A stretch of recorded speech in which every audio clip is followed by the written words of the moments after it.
Selamat sore semuanya, nama saya Tuf Jono Kesawan, 58111420230. Pada kali ini saya ingin menjelaskan tentang sengketa yang melibatkan hukum internasional atau sengketa yang melibatkan dunia internasional. Sengketa ini yang saya bawa adalah sengketa antara Qatar dengan Uni Emirat Arab mengenai tindakan diskriminasi rasial. Nah, sengketa ini diawali karena Uni Emirat Arab melakukan blokade terhadap Qatar dengan memutus hubungan diplomatik pada tahun 2017. Ketegangan ini terjadi karena adanya dugaan bahwa Qatar mendukung kelompok Islam radikal seperti ISIS dan Front al-Nusra yang berafiliasi dengan Al-Qaeda. Qatar menuntut Uni Emirat Arab atas diskriminasi rasial dan pelanggaran hak asasi manusia dan telah melanggar Konvensi Internasional tentang Penghapusan Segala Bentuk Diskriminasi Rasial atau ICERT yang dibuat PBB pada tahun 1969. Kedua negara sedang mengalami perselisihan hubungan diplomatik. Perselisihan hubungan diplomatik yang menimpa Qatar yaitu blokade yang dilakukan oleh Uni Emirat Arab, Bahrain, dan Mesir pada tahun 2017. Blokade yang dilakukan terhadap Qatar berupa pemutusan hubungan diplomatik dan blokade transportasi baik laut, darat, maupun udara. Selain itu, menurut Muhaimin, pemerintah negara Uni Emirat Arab, Bahrain, dan Mesir melakukan berbagai tindakan atau perlakuan yang diskriminatif kepada warga Qatar yang berada di negara-negara tersebut. Tindakan tersebut dianggap oleh pemerintah Qatar sebagai pelanggaran hak asasi manusia terhadap negaranya. Nah, namun ketiga negara ini mengatakan bahwa keputusan tersebut diambil untuk melindungi keamanan nasional dari bahaya terorisme dan ekstremisme. Uni Emirat Arab yang memimpin blokade tersebut melakukan berbagai tindakan diskriminasi rasial kepada warga sipil Qatar. Antara lain yang pertama, warga sipil Qatar yang bekerja dan mengenyam pendidikan di Uni Emirat Arab diminta untuk meninggalkan Uni Emirat Arab oleh pemerintah Uni Emirat Arab yang diantaranya memiliki keluarga dan sejumlah properti di negara tersebut. Terus yang kedua, segala jenis transportasi milik Qatar tidak diperbolehkan melintasi Uni Emirat Arab.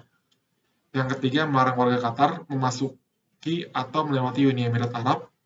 Yang keempat, memerintahkan warga negara Uni Emirat Arab untuk meninggalkan Qatar. 1 tahun Qatar diblokade, Qatar akhirnya tidak tinggal diam. Pemerintah Qatar membawa permasalahan ini ke Mahkamah Internasional. Qatar menuntut Uni Emirat Arab atas diskriminasi rasial dan pelanggaran hak asasi manusia dan telah melanggar Konvensi ICERT yang dibuat PBB pada tahun 1969. Uni Emirat Arab telah melanggar kewajiban spesifiknya berdasarkan pasal 2, 4, 5, 6, 7 ICERT serta prinsip hukum internasional non-diskriminasi dengan berdasarkan asal negara. Pada tanggal 23 Mei tahun 2017, portal berita Qatar News Agency atau QNA diretas dengan menerbitkan berbagai berita palsu tentang Emir Qatar yang mendukung Republik Islam Iran dan mengkritik Presiden Amerika Serikat. Qatar segera dan secara publik mengkonfirmasi bahwa situs web Qatar News Agency telah diretas dan cerita tersebut tidaklah benar. Pada tanggal 5 Juni 2017, Kementerian Luar Negeri United Emirat Arab mengeluarkan pernyataan dan mengumumkan bahwa United Emirat Arab memutuskan semua hubungan diplomatik dan konsuler dengan Qatar. Pelarangan semua transportasi antar negara tersebut membuat Qatar tidak dapat diakses melalui udara, darat, dan laut. Hal itu mengganggu hak-hak warga Qatar yang memiliki properti di United Emirat Arab. Pidato apapun yang dianggap sebagai dukungan terhadap Qatar juga bakal diancam dengan hukuman penjara sampai 15 tahun. Kantor lokal Al Jazeera Media Network juga ditutup dan transmisi Al Jazeera dan stasiun serta situs web Qatar lainnya juga diblokir. Pada tanggal 23 Juni 2017, United Emirat Arab mengeluarkan ancaman untuk mempertahankan tindakan diskriminasi tanpa batas waktu jika Qatar tidak menyetujui daftar tuntutan politik dari United Emirat Arab. Nah, tuntutan tersebut antara lain ada pertama, menutup Al Jazeera secara permanen, semua stasiun afiliasi, dan semua outlet berita lain yang didanai oleh Qatar.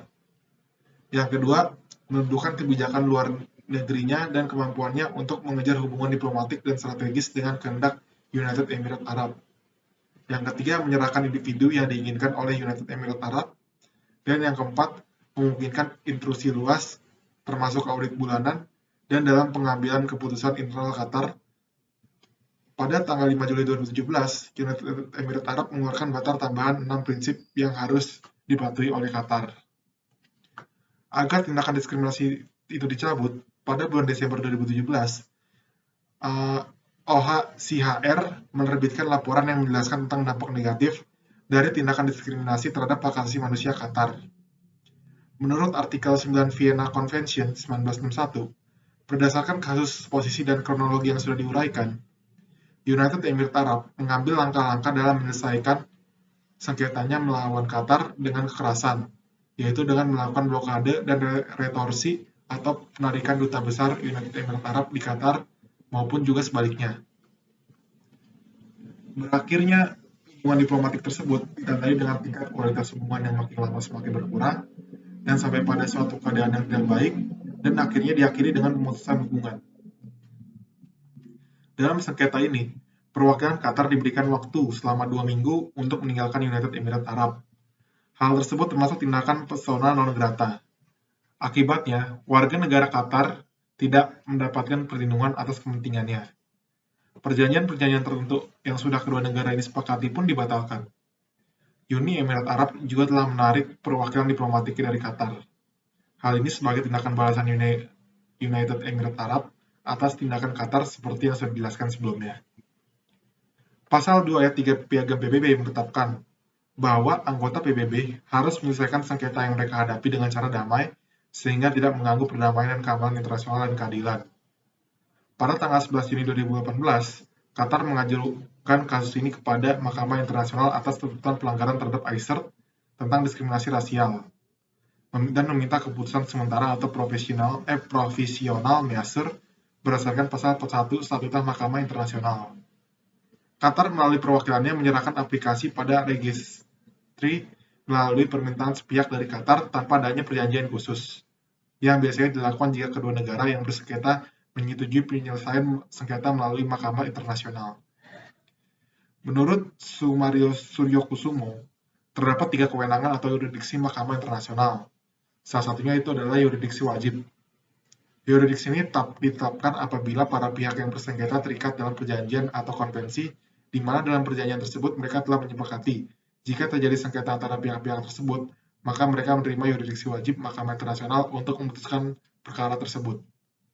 Sengketa antara United Emirat Arab dan Qatar ini termasuk dalam yurisdiksi wajib, karena United Emirat Arab ditarik oleh Qatar tanpa ada perjanjian khusus.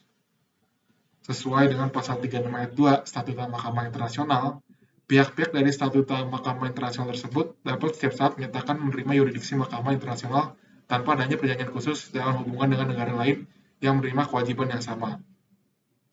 Mahkamah Internasional berhak memberikan yurisdiksi memaksa ini kepada United Emirat Arab, karena Mahkamah Internasional menganggap bahwa keadaan mengharuskan demikian berdasarkan pasal 41 Statuta Mahkamah Internasional. Berikut adalah tuntutan bantuan yang diminta Qatar kepada Mahkamah Internasional, yaitu yang pertama menyatakan bahwa United Emirat Arab telah melanggar kewajibannya berdasarkan pasal 2, 4, 5, 6, dan 7 ICER.